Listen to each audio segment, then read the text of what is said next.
C'est assez classique ce qu'il a dit. Moi, ce que j'attends du débat, c'est que tous ceux qui nous regardent puissent se faire une idée à la fin du débat. Il a dit qu'il serait un président extraordinaire si les Français le choisissaient, et que par conséquent, son prédécesseur, naturellement, n'était pas un bon président. C'est classique, c'est ce qu'on dit à chaque débat. Moi, je veux autre chose. Je veux que ce soir, ça soit un moment d'authenticité, où chacun donne sa vérité, et que les Français en liberté choisissent. Pas avec des formules creuses, pas avec des propos entendus, où chacun se dénierait les qualités qu'on pourrait se prêter par ailleurs. En vérité, c'est un choix historique. La France n'a pas le droit à l'erreur. Nous ne sommes pas dans une crise, M. Hollande, mais dans des crises. Et mon ambition, ça serait qu'à la fin de ces 2 heures, tous ceux qui hésitent, tous ceux qui réfléchissent, se disent au moins, quel que soit mon choix, j'ai une idée précise des éléments qui vont permettre de le faire. Juste un mot sur le rassemblement. Le rassemblement, c'est un très beau mot, c'est une très belle idée. Mais il faut y mettre des faits. Le rassemblement, c'est quand on parle au peuple de France, à tous les Français. Je ne suis pas l'homme d'un parti. Je ne parle pas à la gauche. Hier, je me suis adressé à tous les Français. Pas simplement aux syndicalistes, qui ont parfaitement un rôle à jouer. Le rassemblement, c'est de parler à tous ceux, y compris qui n'ont pas vos idées. Parce que lorsqu'on est président de la République, on est président bien sûr de ceux qui ont voté pour vous, mais on l'est aussi de ceux qui n'ont pas voté pour vous. C'est peut-être ce qui fait notre différence. Oui, sans doute. Le peuple de France. C'est sans doute ce qui fait notre différence. Dans son ensemble. Voilà. Car enfin, si vous me permettez... Si vous me permettez de terminer... Pardon, si vous ne voulez pas terminer, je vous laisse. Non, mais si vous me permettez de terminer... Et enfin, je pense que ce débat doit être ce moment de démocratie où les Français, en refermant leur télévision, se disent on peut aimer l'un, on peut préférer l'autre, on peut être en désaccord avec ce qu'ils disent, mais ils ne nous ont pas menti.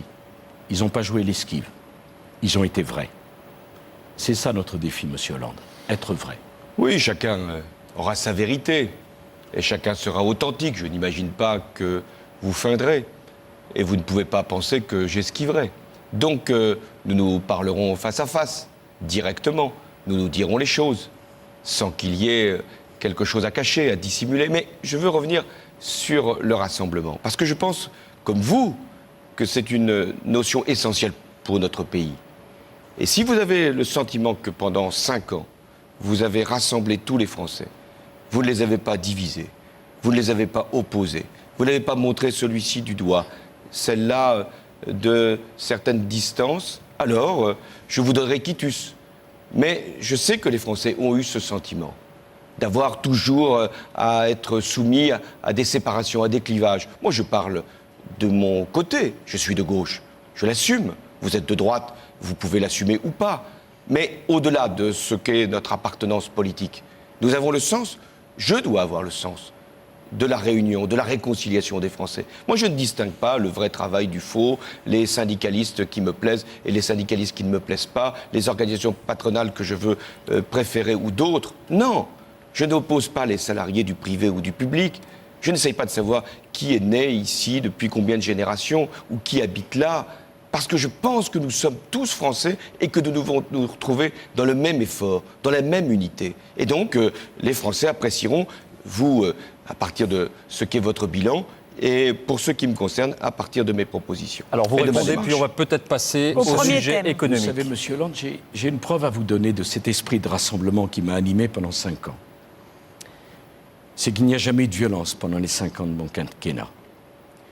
Que je n'ai jamais été amené à retirer un texte qui aurait blessé ou créé un climat de guerre civile dans notre pays. Je suis depuis bien longtemps le seul président de la République qui n'ait pas eu à faire face à des manifestations de masse qui ont obligé à retirer, souvenez-vous de M. Mitterrand et de l'école libre. Des millions de gens dans la rue, et M. Mitterrand avec sagesse d'ailleurs, qui retire. Souvenez-vous du CIP, du CPE, de tant d'événements de cette nature. Souvenez-vous de toutes ces réformes avortées dans l'université où tant de ministres démissionnaient. Pendant 5 ans, je n'ai eu qu'une seule idée en tête, qu'il n'y ait pas de violence. Et y compris pour une réforme extrêmement difficile, celle des retraites, il y a eu des manifestations, elles se sont passées dans le calme, personne ne s'est senti humilié, il n'y a pas eu de division, il n'y a pas eu d'émeute, il n'y a pas eu de violence, La France, dans ces 4 années de crise, a avancé dans un mouvement de réforme continu, sans aucun blocage, y compris pour le service minimum, y compris pour l'autonomie des universités. Je vais vous dire une chose, Monsieur Hollande, c'est une fierté. Il y a ceux qui parlent de rassemblement, et puis il y a ceux qui l'ont fait vivre.